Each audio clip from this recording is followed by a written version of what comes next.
Pinag-aaralan na ng ilang mambabatas ang pagsusulong ng isang panukalang batas na magbabawal sa mga taong nahaharap sa mga kasong may kinalaman sa heinous crime o karumal-dumal na krimen na maghain ng kandidatura.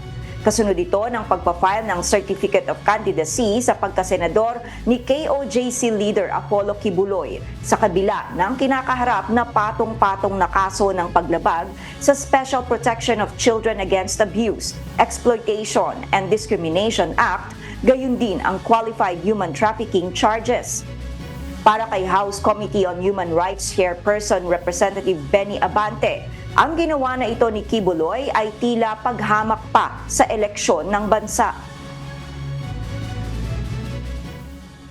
Despite the charges he's facing, he's still entitled to his civil and political rights. Wala man pong provision of the Constitution or of law na pinagbabawal po. Some people are making a mockery of this election.